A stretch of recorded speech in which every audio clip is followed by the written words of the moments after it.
Yo, what's poppin', everybody? Battle Rap Opinions. J Legend. Follow me at J Legend 100. We over here with my homie Big Al Biggs, man. He's trying to show y'all. Excuse me. He's trying to show y'all the hat that he just purchased from Cortez. Salute to Cortez, who was there at the battle at the RBE event. Live Soul 5. Let's kick it off. Where you want to start it off? Let's start off with the 1SKs.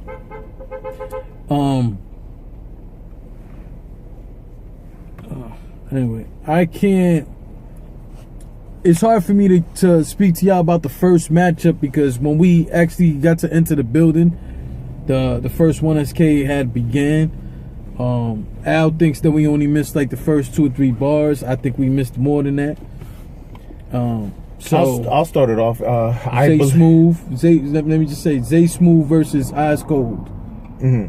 I believe so because when we were paying the ticket, I heard Robin Rhymes. He'll go with the 1SKs, you know. And then, like as we, going along, we have to speak up because as we're going along at the ticket taker, I heard Robin Rhymes say that, So yeah, I heard it too. And then that's when we walked in. Maybe 8 minutes later. So I would think 8 minutes is a whole round. What are you talking about? Well, maybe I'm exaggerating, that's but what I'm saying. Like, so I believe we just missed a few bars, but because it was still a pretty long round that I got from Smoove. Is it Smoove or Smoove? Zay Smoove. Zay Smoove. All right, so his round was real. I really enjoyed that guy. That guy was punching. He was his flips were fucking. I really enjoyed the flips that he was putting out. His bars were on point.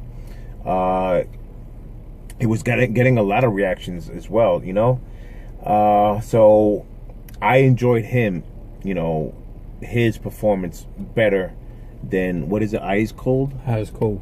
He was good too. Don't get me wrong, and he had from that battle, I think he had 2 big haymakers were fucking fire. Obviously, I can't remember them, but he was consistent, But again, me personally, I picked Smoove, So I picked Smoove, on that with a debatable, but I'm giving it to Smoove.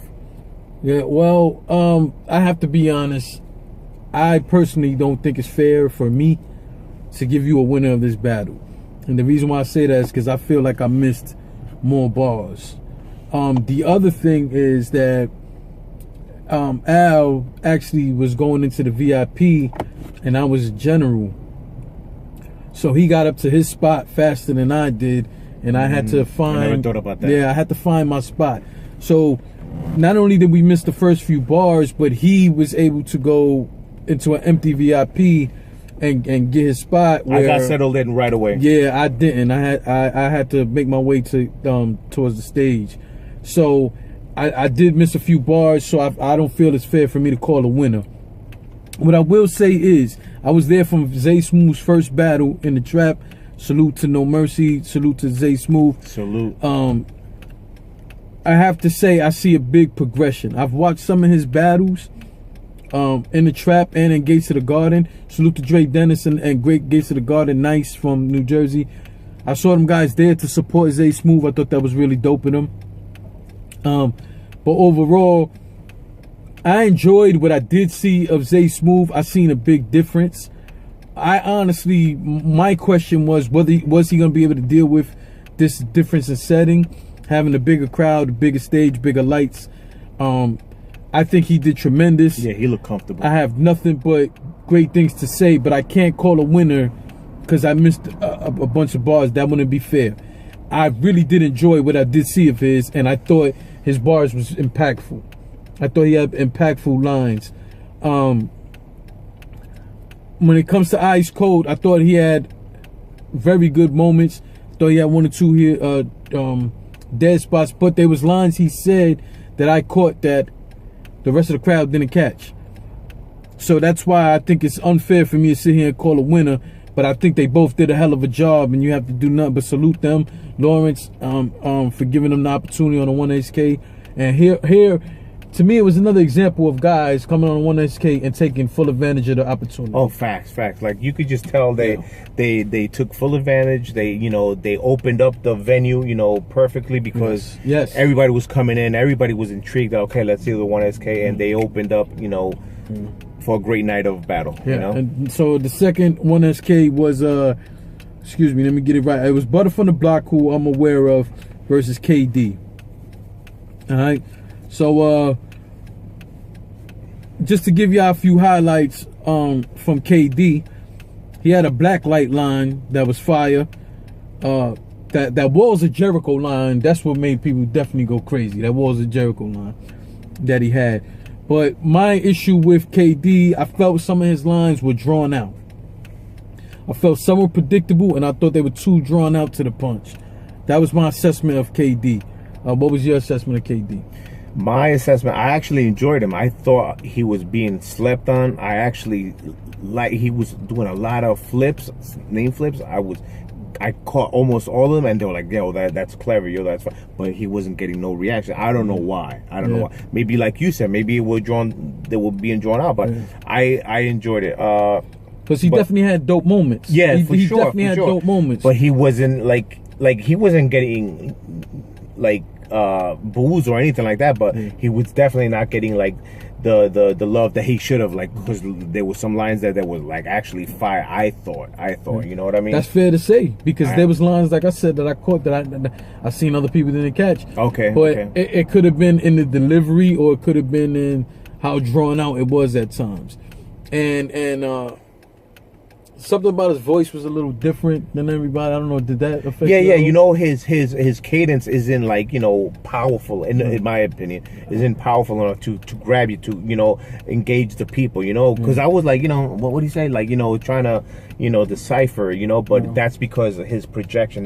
his cadence, in my opinion, is not, you know, powerful enough, because like from the guy next, Butta, right? Yeah, Butta. Ooh, it was like completely different. You know, like the complete opposite. He was like, you know, he took full, you know, control of that stage and the crowd. His voice projecting was like super like lit, and like his bars was like super powerful. And like from the rip, he caught the crowd. They were definitely fucking with him more. And his bars were good, don't get me wrong. It was not just performance, his bars were real crazy, and he definitely had some good haymakers in there.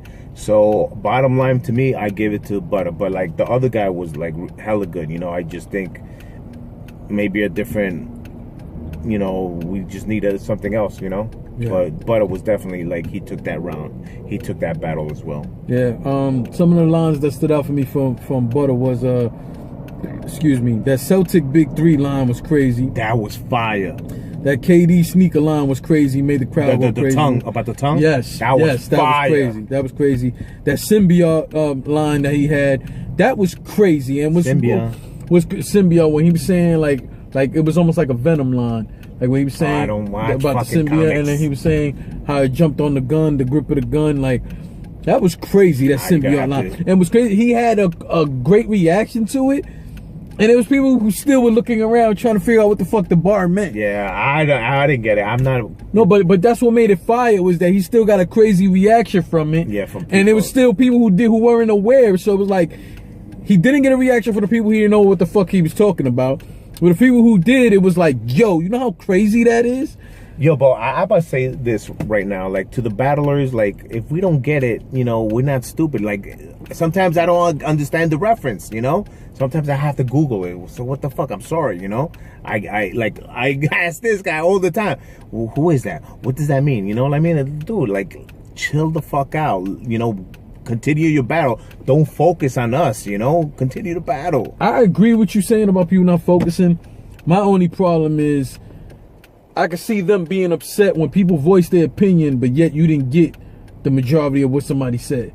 So it's almost like how can you say, and I'm not blaming you, I'm just saying, how can someone give their opinion matter-of-factly when they don't really get it, especially when you look at a blogger. Like one day Fleeko L was upset at me because I recapped one of his battles, him and Zay, And I openly admitted that there was some bars on both their sides I didn't understand. Oh, okay. That's but I said it was something that happened on both sides. So I'm going to take that out and just judge the rest. So, and that was something he didn't like. But at the end of the day, this is just what it boils down to. But I have an answer for that. You know, that's why it's called a first watch. I agree. You know, a first watch. Hello. I agree. And the other thing is for us is we're just coming out the building. So we're giving you an opinion after standing there that whole time and watching everything from our perspective. It's not like we have the opportunity to go and watch and rewind everything back, anything like that. Like, no, we're watching it. We're giving you our first-hand opinion. Later on, we get the opportunity to watch it, and we can break it down better, you know. But right now, we're telling you what happened while we were in the building. Yeah. So that was that battle. Make sure that you subscribe, hit the alert bell, so on and so forth. 2 great SKs. 2 great. Yes, they were both SKs. great. Salute. Great. Oh, and I want to say this too, because I didn't get to finish giving him his credit. But Butta from the Block definitely did his thing. He's one of them guys from Philly. I kept saying my only critique of Butta from the Block for past battles is sometimes it's like he goes crazy like how he did tonight, because he went absolutely ape shit tonight. And then there's times where he seems drawn out himself. But you have to understand that these guys are new to the game and they're still working out. They're still working out. The style's still working out, and learning and stuff like that. So and they're trying to find themselves. Yes, definitely. So keep that in mind when you watch these battles, that these are not seasoned. Yeah, these are guys who, and then when you watch their performance, is that much more impressive, because you watch a Zay Smoove, you watch a Butta from the Block, you watch all of them and seeing like, oh wow, you know what, they really did well on that stage, regardless of who you thought won or lost. Facts. So that's that. Make sure you check out the rest of our recaps. We're gonna keep them coming. Pause. Go follow my man Big Al Biggs on Instagram and on Twitter, and you will catch him at your next event. Trust that. So shout out to Lawrence, man. Great job, bro. Yeah. ARP, all of them, salute to everybody. But yeah, Lawrence in charge of 1SKs. Great job, man. Salute.